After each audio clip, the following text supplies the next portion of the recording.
Hello बच्चों, स्वागत है आज के क्लास में। और आज हमने बच्चों कक्षा 12 में रसायन शास्त्र में बच्चों मैराथन क्लास लेकर आए थे। बहुत सारे बच्चों लोग का मांग था कि सर मैथ में मैराथन क्लास चला रहे हैं, बायोलॉजी में मैराथन क्लास चला रहे हैं, तो आप केमिस्ट्री और फिजिक्स में मैराथन क्लास ले आइए। तो बच्चों मैं इसी टाइम में आपका केमिस्ट्री लेकर मैराथन क्लास लेकर आया हूँ। जल्दी से आप लोग बच्चों इस क्लास को ज्वाइन करो तो आगे क्लास शुरुआत की जाए। और आज की क्लास की देखिए खासियत क्या है बच्चों, कि हमने अध्याय 1 से लेकर 3 तक जो है हमने टॉप 100 वस्तुनिष्ठ प्रश्न को संग्रह करके लाए हैं। तो जल्दी से बच्चों आज के क्लास का ज्वाइन करो, ठीक है। चूँकि बहुत मैराथन क्लास का मतलब होता है बच्चों, वो लगभग क्या है ना कि बिल्कुल जो है क्लास जो है बिल्कुल एनर्जेटिक होना चाहिए और काफ़ी लंबा क्लास होना चाहिए, ठीक है। तो बच्चों आज के क्लास में आप लोग ज्वाइन करो तो फिर आज के क्लास की हम शुरुआत करें, ठीक है। और इसी टाइम बच्चों हम केमिस्ट्री का मैराथन क्लास लेकर आते रहेंगे, ठीक है। और आपको जल्द ही बच्चों फिजिक्स में मैराथन क्लास चलेगा, आपका हिंदी में मैराथन क्लास चलेगा और इंग्लिश में भी मैराथन क्लास चलेगा। तो चलिए बच्चों आज के क्लास की शुरुआत करते हैं। मैं देख रहा हूँ कि धीरे धीरे बच्चे जो है हमारे साथ जुड़ने शुरू हो गए हैं। जल्दी से बच्चों आप लोग आज का क्लास, जो बच्चे ज्वाइन नहीं करेंगे उनको काफ़ी पछताना पड़ेगा। तो बच्चों आप लोग आज का क्लास जल्दी से लाइव क्लास को ज्वाइन करो तो आज के क्लास की शुरुआत मैं कर सकूं, ठीक है। तो देखिए पहला प्रश्न आपके स्क्रीन बोर्ड पर दिख रहा होगा कि बीसीसी एकल सेल की संकुलन क्षमता होती है। पहला ऑप्शन है 58%, बी 68%, सी 78%, डी 88%। ये क्वेश्चन बच्चों हमारा सॉलिड स्टेट से लिया गया है, ठीक है। और ये काफ़ी बेहतरीन प्रश्नों में से एक है। और मैं देखना चाहता हूँ कि कौन बच्चों को क्या आंसर दे पाते हो। आप लोग ने सॉलिड स्टेट रसायन का में आप लोग ने अध्ययन किया होगा, ये हमारा पहला अध्याय है, ठीक है।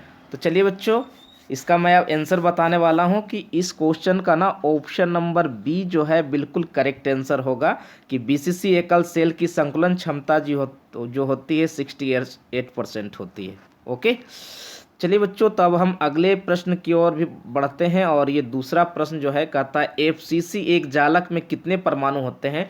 ये क्वेश्चन बच्चों और भी खतरनाक प्रश्न है, ठीक है, कि एफसीसी एक जालक में कितने परमाणु होते हैं। पहला ऑप्शन आपका 1, बी 2, सी 3, डी 4, ठीक है। तो मैं देख रहा हूँ कि धीरे धीरे बच्चे हमारे साथ बच्चे काफ़ी संख्या में जुड़ गए हैं। और इस जो बच्चे हमारे हमारा जो है हमारे ड्रीम क्लासेज को फॉलो नहीं किए हैं, ठीक है, जल्दी से हमारे ड्रीम क्लासेज के चैनल को फॉलो कीजिए। और इसमें हमने बच्चों इस बार प्रयास किया है कि हमारी टीम जो है एक बेहतरीन टीम साबित हो। चाहे हमारे फिजिक्स के टीचर हो, चाहे केमिस्ट्री के टीचर हो, चाहे बायोलॉजी के टीचर हो, चाहे इंग्लिश के टीचर हो, चाहे मैथ के टीचर हो, ठीक है। हमने काफ़ी प्रयास किया है बच्चों की हमारा जो है इस बार टीम जो है काफ़ी अच्छी मेहनत करे, ठीक है। तो चलिए बच्चों ये दूसरा नंबर क्वेश्चन है। दूसरा नंबर का ऑप्शन बताने वाला हूँ कि ऑप्शन नंबर डी जो है बिल्कुल करेक्ट आंसर है कि एफसीसी एक जालक में हमारे 4 परमाणु होते हैं। ओके, चलिए बढ़ते हैं अब अगले प्रश्न की ओर। ये तीसरा प्रश्न आपके स्क्रीन बोर्ड पर मैंने रखा है, ठीक है। ये तीसरा प्रश्न क्या कहता है, कहता है एफसीसी एकक सेल की संकुलन क्षमता होती है। ए 54%, बी 64%, सी 74%, डी 84%, ठीक है। तो ये भी क्वेश्चन काफ़ी लाजवाब प्रश्न है बच्चों कि एफसीसी एकक सेल की संकुलन क्षमता कितने प्रतिशत होती है। और ये सही प्रश्न बच्चों जो है हमारे प्रीवियस ईयर क्वेश्चन में से लाया हूँ, ठीक है। और ये क्वेश्चन आता है बच्चों अक्सर, ठीक है। तो चलिए मैं तीसरा क्वेश्चन का आंसर बताने वाला हूँ कि ऑप्शन नंबर सी जो है बिल्कुल करेक्ट है कि एफसीसी एकक सेल की संकुलन क्षमता जो होती है 74% होती है। ओके, चलिए आगे बढ़ते हैं। और बच्चों अगला प्रश्न आपके स्क्रीन बोर्ड पर और भी खतरनाक प्रश्न है। इसे मैं वीवीआई के कैटेगरी में रखा हूँ, ठीक है। इस क्वेश्चन को मैं वीवीआई कैटेगरी में रखा हूँ कि मूल क्रिस्टल तंत्रों की संख्या क्या होती है। पहला ऑप्शन है 4, बी है 7, सी है 14, डी है 8, ठीक है। कि मूल क्रिस्टल तंत्रों की संख्या क्या होती है। ये क्वेश्चन काफ़ी बेहतरीन क्वेश्चन है बच्चों। और ये चौथा प्रश्न है। और चौथा प्रश्न में इसमें मैं देखना चाहता हूं कि बच्चे हमारा क्या आंसर करते हैं। तो मैं देख रहा हूं कि बच्चे लोग का धीरे धीरे आंसर आना अब धीरे धीरे शुरू भी हो गया है। और कुछ बच्चे ऑप्शन बी कर रहे हैं, कुछ बच्चे ऑप्शन सी भी कर रहे हैं। चलिए कोई बात नहीं बच्चों, मैं इस क्वेश्चन का आंसर ना, मैं ये हमारा जो चौथा नंबर प्रश्न है, चौथा नंबर प्रश्न का ऑप्शन नंबर बी करता हूँ, ठीक है। ओके, चलिए अगला प्रश्न देखिए आपके स्क्रीन बोर्ड पे, ये रहा, ठीक है। कहता है एक क्रिस्टल में कितने प्रकार के क्रिस्टल जालक संभव है। पहला ऑप्शन 23, बी है 7, सी है 230 और डी है 14। यानी एक क्रिस्टल जालक में कितने प्रकार के क्रिस्टल जालक संभव है, ये आपको बतानी है। पांचवा नंबर प्रश्न है, ठीक है। और तो चलिए इसका मैं आंसर बता देता हूँ कि हमारा 14। ओके, चलिए ये क्वेश्चन काफ़ी खतरनाक प्रश्न है बच्चों, है ना। ये क्वेश्चन काफ़ी खतरनाक प्रश्न है कि बीसीसी एकल सेल में लैटिस बिंदुओं की संख्या कितनी होती है। बीसीसी एकल सेल में लैटिस बिंदुओं की संख्या कितनी होती है, ये काफ़ी खतरनाक प्रश्न है बच्चों। जल्दी से इस क्वेश्चन का आप लोग जवाब दो, ठीक है। मैं इस क्वेश्चन में आप लोग का वेट करना चाहूँगा, ठीक है, कि हम देखना चाहते हैं इस क्वेश्चन का आंसर आप लोग क्या देते हो, ठीक है। काफ़ी बेहतरीन ये क्वेश्चन है बच्चों और काफ़ी अच्छा इस प्रश्न को मैं मानता हूँ, ठीक है। तो चलिए बच्चों जल्दी से इसका क्वेश्चन का जवाब आप लोग जल्दी से दो। ओके, मैं देख रहा हूँ कि धीरे धीरे बच्चे जो है हमारे इस आज के क्लास में काफ़ी संख्या में बच्चे जुड़ चुके हैं, और जल्दी से बच्चों आप लोग जुड़ जाओ और तो फिर इसका आंसर का जवाब दो। ओके, तो क्वेश्चन एक बार मैं फिर से दोहरा देता हूँ। क्वेश्चन मैं एक बार फिर से आपके सामने मैं रखता हूँ कि बीसीसी एकक सेल में लैटिस बिंदुओं की संख्या कितनी होती है। ये काफ़ी खतरनाक क्वेश्चन है बच्चों, और जल्दी से आप लोग इसका आंसर करो, ठीक है। ये काफ़ी अच्छा प्रश्न हमने कलेक्शन करके लाया है, ठीक है, कि बीसीसी एकक सेल में लैटिस बिंदुओं की संख्या कितनी होती है। क्वेश्चन नंबर छठा है आज के क्लास का बच्चों, क्वेश्चन नंबर जो है छठा है, और मैं इसका छठा का ऑप्शन नंबर सी करता हूँ ठीक है, कि बीसी एकक सेल में लैटिस बिंदुओं की संख्या जो होती है वह 2 होती है। ओके, अगला प्रश्न देखिए बच्चों आपके सामने है। कहता है कि बीसीसी इकाई सेल में मुक्त खाली जगह का प्रतिशत है। आपको बतानी है बीसीसी इकाई सेल में मुक्त खाली जगह का प्रतिशत है। पहला 32%, बी 34%, सी 28% और डी 30%। ये काफ़ी बेहतरीन प्रश्न है बच्चों। बीसीसी इकाई सेल में मुक्त खाली जगह का प्रतिशत क्या है, ठीक है। आप लोग पहले जवाब दो, फिर इसका मैं आंसर करूँगा, ठीक है। जल्दी से आप लोग बच्चों इस क्वेश्चन का जवाब दीजिए कि बीसीसी इकाई सेल में मुक्त खाली जगह का प्रतिशत क्या है, ठीक है। ये काफ़ी अच्छा प्रश्न है बच्चों। मैं देख रहा हूँ बहुत सारे बच्चे, कुछ बच्चे ए ऑप्शन भी कर रहे हैं, कुछ बच्चे बी ऑप्शन भी कर रहे हैं। चलिए कोई बात नहीं बच्चों, मैं सस्पेंस तोड़ते हुए इसका आंसर मैं 32% करता हूँ कि बीसीसी इकाई सेल में मुक्त खाली जगह जो है हमारा 32% होता है। ओके, क्लास को आगे बढ़ाया जाए। चलिए बच्चों अगला प्रश्न आपके सामने हमने रखा है, ठीक है। अगला प्रश्न जो है कहता है शॉटकी दोष के कारण ठोस का घनत्व क्या होता है। ये भी काफ़ी बेहतरीन प्रश्न है बच्चों, है ना, कि शॉटकी दोष के कारण ठोस का घनत्व क्या होता है। ऑप्शन मैंने आपके सामने रखा, बढ़ जाता है, घट जाता है, शून्य हो जाता है और इनमें से कोई नहीं। तो ये 8वां नंबर प्रश्न है बच्चों आज के क्लास का। और जो बच्चे बिल्कुल स्टार्टिंग से हमारे साथ पढ़ना चाहते हैं तो वो हमारे ड्रीम क्लासेस के लर्निंग ऐप को बच्चों जल्दी से आप लोग डाउनलोड करो। और उसमें हमारा क्या है, जितने भी हमारे 12th कक्षा है, चाहे 11 कक्षा है, चाहे आपका 10 कक्षा है, सभी का कोर्स आपका अवेलेबल है बच्चों। और इस बार जो है काफ़ी अच्छे अच्छे टीचरों के द्वारा सभी कोर्स को क्रिएट किया गया है। तो जल्दी से आप लोग उस कोर्स को ज्वाइन करो।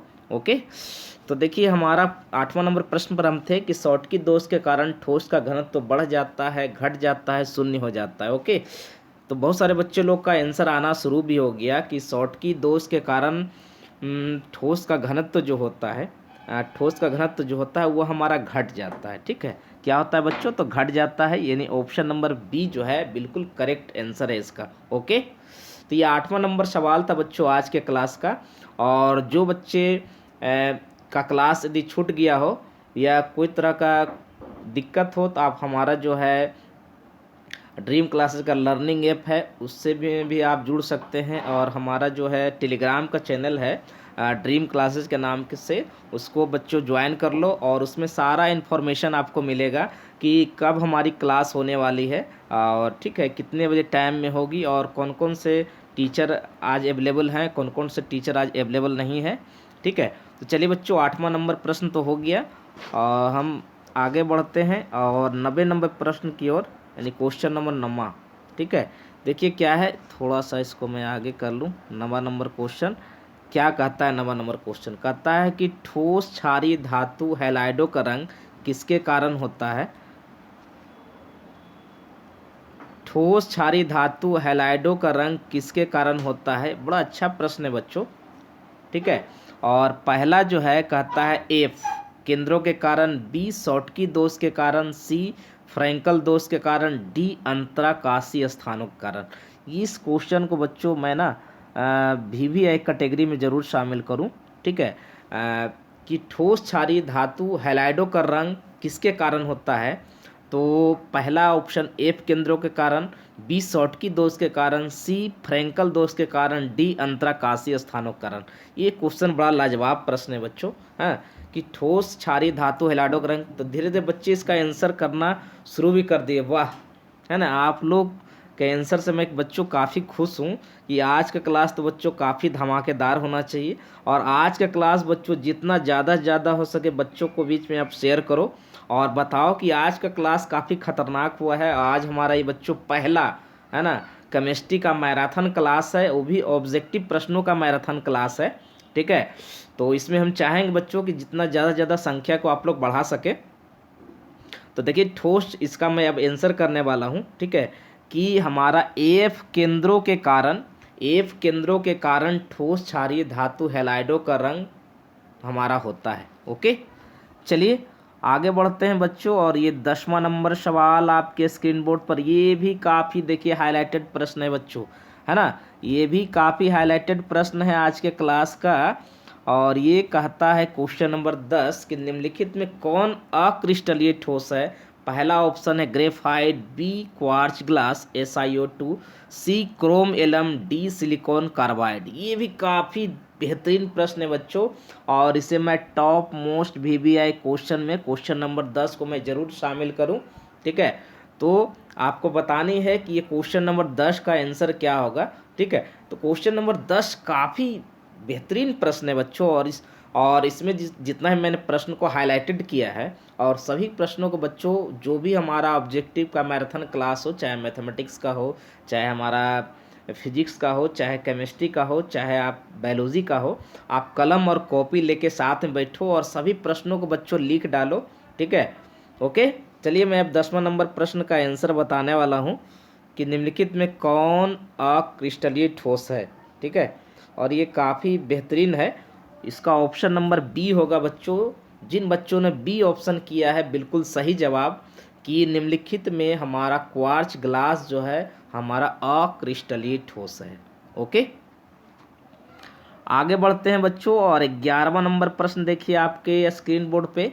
11वां नंबर सवाल कहता है निम्नलिखित में कौन ऑक्साइड धातु की तरह विद्युतीय गुण दर्शाता है? लेकिन निम्नलिखित में कौन ऑक्साइड धातु की तरह विद्युतीय गुण दर्शाता है? पहला ऑप्शन SiO2, बी MgO, सी SO3, डी CrO2। ये भी प्रश्न काफ़ी खतरनाक प्रश्न है बच्चों कि निम्नलिखित में कौन ऑक्साइड धातु की तरह विद्युतीय गुण को दर्शाता है? SiO2, बी MgO, सी SO3, डी CrO2। तो ये भी काफ़ी खतरनाक प्रश्न है। ओके, तो चलिए 11वां नंबर प्रश्न का अब जवाब मैं देने जा रहा हूँ। ठीक है, कि जिन बच्चों ने ऑप्शन नंबर डी किया है ना, जिन बच्चों ने ऑप्शन नंबर डी किया है बिल्कुल सही जवाब है उनका। आगे बढ़ते हैं बच्चों और ये 12वां नंबर सवाल, 12वां नंबर सवाल बच्चों और भी खतरनाक है। ठीक है, कि फ्रैंकल दोष किसमें होता है? सोडियम क्लोराइड में, बी ग्रेफाइट में, सी सिल्वर ब्रोमाइड में और डी हीरा में, है ना। देखिए हाईलाइटेड प्रश्न भी है और मेरे तरफ से ये टॉप मोस्ट VVI प्रश्न भी है, हाँ, कि फ्रैंकल दोष किसमें होता है? सोडियम क्लोराइड में, बी ग्रेफाइट में, सी सिल्वर ब्रोमाइड में, डी हीरा में। ओके, तो ये हमारा आज का 12वां नंबर सवाल है और 12वां नंबर सवाल का मैं जवाब देने जा रहा हूँ कि option number C, silver bromide में क्या होता है कि फ्रैंकल दोष होता है बच्चों, है ना। ओके, आगे बढ़ा जाए तो क्वेश्चन नंबर 13वां की ओर। ठीक है, क्वेश्चन नंबर 13वां की ओर आते हैं और कहता है इसमें क्रिस्टल जालक में आयोडीन के अणु किसके द्वारा बंधे होते हैं? लंदन बल, द्विध्रुव के कारण, सहसंयोजक आबंध के कारण, डी इनमें से कोई नहीं। ठीक है, ये भी अच्छा सवाल है बच्चों, चूंकि ये हाईलाइटेड किया हुआ है इसलिए नहीं, ये क्वेश्चन बच्चों हमारा पहला चैप्टर का काफ़ी खास क्वेश्चन है ये। ठीक है, सॉलिड स्टेट का, कि क्रिस्टल जालक में आयोडीन के अणु किसके द्वारा बंधे होते हैं? तो ऑप्शन नंबर हमने ए किया है बच्चों कि लंदन बल के द्वारा। लंदन बल के द्वारा जो है ये हमारा क्या है ना, लंदन बल के द्वारा जो है हमारा क्रिस्टल जालक में आयोडीन के अणु जो है एक दूसरे से बंधे होते हैं, एक दूसरे से क्या होते हैं? बंधे होते हैं। ओके, आगे बढ़ें। ओके बच्चों, ये हमारा 13वां नंबर सवाल हो गया। और ये 14वां नंबर सवाल क्या सवाल है बच्चों, देखिए आपके स्क्रीन बोर्ड पे आया हुआ है और ये काफ़ी इंटरेस्टिंग प्रश्न है हाँ, कि C6H6 कैसा पदार्थ है? अनुचुंबकीय, बी लोह चुंबकीय, सी प्रतिचुंबकीय, डी नन।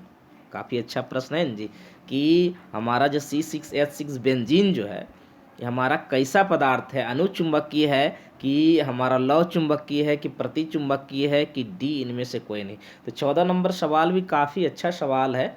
ओके, मैं देख रहा हूँ कि बच्चे अच्छे खासे आज के क्लास में हैं और काफ़ी अच्छे से आंसर दे रहे हैं। ओके बच्चों, आज का क्लास बच्चों जितना अधिक से अधिक आप शेयर करोगे उससे ज़्यादा मैं उत्साहित होकर अगला मैराथन क्लास लाऊंगा बच्चों, ये आप लोग से वादा है। ठीक है, तो चलिए 14वां नंबर क्वेश्चन का आंसर मैं बताने वाला हूँ कि option number C, option number C जो है काफ़ी करेक्ट आंसर है कि हमारा जो है C6H6 जो है प्रतिचुंबकीय है। ओके, अगला सवाल आपके सामने, और ये अगला सवाल आपके सामने ये रहा और ये भी काफ़ी बेहतरीन प्रश्न है बच्चों।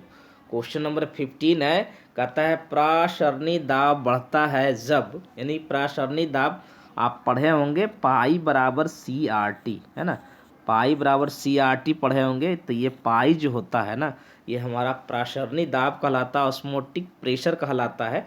तो कहता है कि प्रसरणी दाब बढ़ता है तब तापक्रम बढ़ता है, तापक्रम घटता है, आयतन बढ़ता है, या नन ऑफ दिस, इनमें से कोई नहीं। ओके, तो ये 15 नंबर सवाल जो है काफ़ी अच्छा प्रश्न है और चलिए आप लोग इसका जवाब दो, उसका बाद मैं आप लोग का इसका आंसर बताऊंगा। ये भी काफ़ी अच्छा प्रश्न है बच्चों।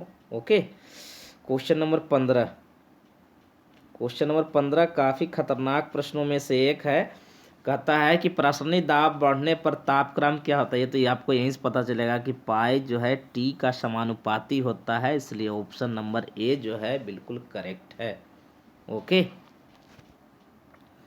अगला सवाल 16 नंबर क्वेश्चन कहता है कि आपेक्षिक वाष्प दाब का अवनमन होता है PS/P0, B option P0 minus PS/P0, C option P/PS, D none of this, इनमें से कोई नहीं। ठीक है, ये भी काफ़ी हाईलाइटेड प्रश्न है और काफ़ी खतरनाक प्रश्न भी है ना, और काफ़ी अच्छा प्रश्न माना जाता है। आप लोग पढ़िएगा, रिलेटिव वेपर डेंसिटी, यानी कि आपका ये काफ़ी अच्छा है ना।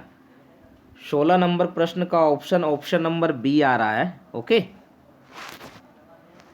अगला सवाल क्वेश्चन नंबर 17, क्वेश्चन नंबर 17 आपके सामने है। मानव रक्त का पीएच मान होता है 6.5, बी ऑप्शन 7, सी है 7.4, डी है 8.2। ये भी काफ़ी अच्छा सवाल है बच्चों कि मानव रक्त का जो पीएच मान होता है वह किसके बराबर होता है ना। ये जो बच्चे नहीं जानते हैं उनको भी जानना चाहिए कि हमारा ह्यूमन ब्लड का जो पीएच वैल्यू जो होता है वह क्या होता है। इसका ऑप्शन नंबर बच्चों मैं 7.4 करता हूं। और आज के क्लास बच्चों आप लोग कमेंट बॉक्स में ज़रूर कमेंट कीजिएगा कि आज के क्लास में आप लोग का कितना बिल्कुल ईमानदारी पूर्वक कि कितना हमने सही किया है। ओके, चलिए आगे बढ़ूं। और ये 18वां नंबर सवाल आपके स्क्रीन बोर्ड पे ये रहा। ठीक है, 18वां नंबर सवाल जो है बच्चों आपके स्क्रीन बोर्ड पर ये रहा। कहता है किस घोल का प्रासरण दाब का संबंध दिया गया है ना। पहला ऑप्शन पाई बराबर एस टी बटा सी, बी पाई बराबर सी टी बटा एस, सी पाई बराबर एस सी बाई टी और डी पाई बराबर सी एस टी। ठीक है, तो यहाँ एस कहिए या फिर इसको आर कहिए, यहाँ पर बराबर है ना। यानी कि मेरे हिसाब से पाई बराबर जो हमने लिखा था सी आर टी, ठीक है, वही ऑप्शन होना चाहिए। यानी कि 18वां नंबर का सवाल का सीधी सी बात है, ये फॉर्मूला है कि इसका ऑप्शन नंबर डी जो है बिल्कुल करेक्ट जवाब है ना जी। 18वां नंबर प्रश्न का आंसर क्या होना चाहिए, द डी ऑप्शन होना चाहिए। पाई बराबर सी आर टी कहिए या सी एस टी कहिए। ओके, चलिए 19वां नंबर सवाल, और आपके स्क्रीन बोर्ड पे 19वां नंबर सवाल ये रहा। कहता है H3PO4 के 1 बिलियन की नॉर्मलता क्या होगी, 0.5 n, 1 n, 2 n और 3 n। ये भी काफ़ी अच्छा सवाल है, बिलियन का सॉल्यूशन चैप्टर का है, नॉर्मलिटी निकालने का है कि H3PO4 जो है हाइड्रोजन फॉस्फेट के 1 बिलियन की नॉर्मलता क्या होगी। ओके, आप लोग पढ़ना है सॉल्यूशन चैप्टर में बच्चों, बिलियन, नॉर्मलता, मोलरिटी, ये तो नॉर्मलिटी पूछा है ना, मोलरिटी, मोलालिटी, मोल प्रभाज। ओके, तो इसका मैं ऑप्शन नंबर डी करने वाला हूँ कि ऑप्शन नंबर डी जो है बिल्कुल सही जवाब है। ओके, चलिए आगे बढ़ते हैं और ये 20वें नंबर सवाल की ओर। और 20वां नंबर सवाल देखिए, अभी मैं कहा था मोल प्रभाज का नाम लिया था मैंने, है ना, कि 20वां नंबर सवाल, किसी विलयन में विलय का मोल प्रभाज व्यक्त किया जाता है एक्स सॉलिड बराबर स्मॉल एन बटा small n plus n, B option x solid बराबर कैपिटल एन बटा एन प्लस एन और सी बराबर एक्स सॉलिड एन बटा n, D none of these. तो ये 20वां नंबर सवाल है बच्चों आज का क्लास का। जरा जवाब दो आप लोग, इसका आंसर क्या होना चाहिए। ये भी काफ़ी खतरनाक प्रश्नों में से एक है। ओके, जल्दी से इसका जवाब दो आप लोग, है ना। कुछ बच्चे ऑप्शन ए ऑप्शन भी कर रहे हैं, कुछ बच्चे बी ऑप्शन भी कर रहे हैं।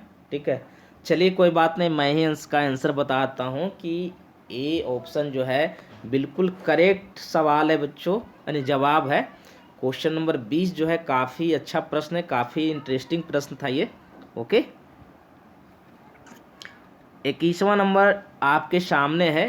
कहता है समपराश्री विलय में समान होती है। ये काफ़ी बेहतरीन सवाल कि समपराश्री विलय में समान होती है मोलर सांद्रता, मोललता, नॉर्मलता एंड डी ऑप्शन। ओके, यानी कि कौन समान होता है, तो पहला molarity concentration, molality, normality, none of these. काफ़ी बेहतरीन सवाल है बच्चों आज का क्लास का, ये 21वां नंबर सवाल है, लेकिन काफ़ी धांसू सवाल है और काफ़ी अच्छा सवाल है। ठीक है, तो चलिए इस क्वेश्चन का आंसर धीरे धीरे बच्चे लोग का आना शुरू भी हो गया है। कुछ बच्चे सही भी बता रहे हैं, कुछ बच्चे गलत भी बता रहे हैं। कोई बात नहीं बच्चा, है ना, टेंशन ना खो लेना। और मैं इसका आंसर करने वाला हूँ कि मोलर सांद्रता ठीक है, मोलर सांद्रता यानी कि समपराश्री विलय में समान होती है। तो ऑप्शन नंबर क्या करना है बच्चों, ऑप्शन नंबर जो है ना, ऑप्शन नंबर ए मारना है, मोलर सांद्रता। 22वां नंबर सवाल आपके स्क्रीन बोर्ड पे ये रहा। किसका क्वथनांक एक वायुमंडल दाब पर सबसे उच्च होता है ना, 0.1 NaCl, यानी सब में क्या है ना, 1 m ग्लूकोचे होना चाहिए। ओके, बताइए इसका आंसर क्या होगा। बिल्कुल सब तो एक ही तरह का आंसर दिया हुआ है जी, है ना। और ये VVI प्रश्न भी हो सकता है, ये प्रश्न आया हुआ भी आपका एग्जाम में है। ओके, ऑप्शन नंबर सी बिल्कुल करेक्ट जवाब, है ना। 22 का ऑप्शन नंबर सी बिल्कुल करेक्ट जवाब। ये क्वेश्चन काफ़ी खतरनाक प्रश्न है बच्चों कि विद्युत रासायनिक तुल्यांक मात्रक है किसका, ग्राम, ग्राम पर एम्पियर, ग्राम पर कुलम, कुलम पर ग्राम। ये काफ़ी अच्छा सवाल है, आंसर भी काफ़ी अच्छा है ना। चलिए आप लोग इसका जवाब देने के लिए तैयार हो जाओ बच्चों जल्दी से, है ना। काफ़ी बेहतरीन सवाल है ये। और इस विद्युत रासायनिक तुल्यांक का मात्रक क्या है ये आपको बतानी है ना। जवाब मैं दूं और चलिए मैं देता हूँ ऑप्शन नंबर ए। ये हमारा 23वां नंबर सवाल है बच्चों आज के क्लास का। ओके, चलिए आगे बढ़ा जाए। और 24वां नंबर आपके सामने,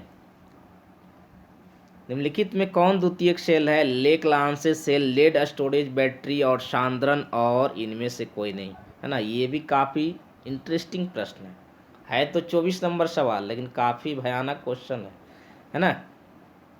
आप लोग जवाब दो, फिर मैं इसका आंसर बताऊंगा। और मैं एक बात कहना चाहता हूँ कि जो बच्चे स्टार्टिंग से पढ़ाई करना चाहते हैं वो हमारे ड्रीम क्लासेज के लर्निंग ऐप्स को डाउनलोड कर लें, और उसमें हमारा 12th कक्षा की सभी विषयों का कोर्स लॉन्च हो चुका है, ठीक है। और इस बार काफ़ी अच्छे टीचर को हमने शामिल करने का प्रयास किया है, ओके। और बच्चों, मैं एक बात कहता हूँ कि जितना आप मेहनत करोगे ना, उससे ज़्यादा हम लोग कहीं मेहनत करेंगे। और आप ही लोग के मांग पर आज हमने जो मैराथन क्लास केमिस्ट्री का लगाया है, ठीक है। और कैसा लगा आज का मैराथन क्लास, ये ज़रूर बताइएगा बच्चों आप लोग, ठीक है। क्योंकि क्या है ना कि आप ही लोग के उत्साह को देखते हुए हम, यदि आज का क्लास का अच्छा रिस्पॉन्स जाता है तो इसी वक्त जो है ना, फिर जो है मैराथन केमिस्ट्री का दूसरा क्लास लेके आएंगे हम, ठीक है। और बहुत सारे क्वेश्चन का भी संग्रह लेके आएंगे बच्चों। अभी तो ये शुरुआत है, ये तो है ना, ऐड है, अभी आगे देखिए क्या होता है, ओके।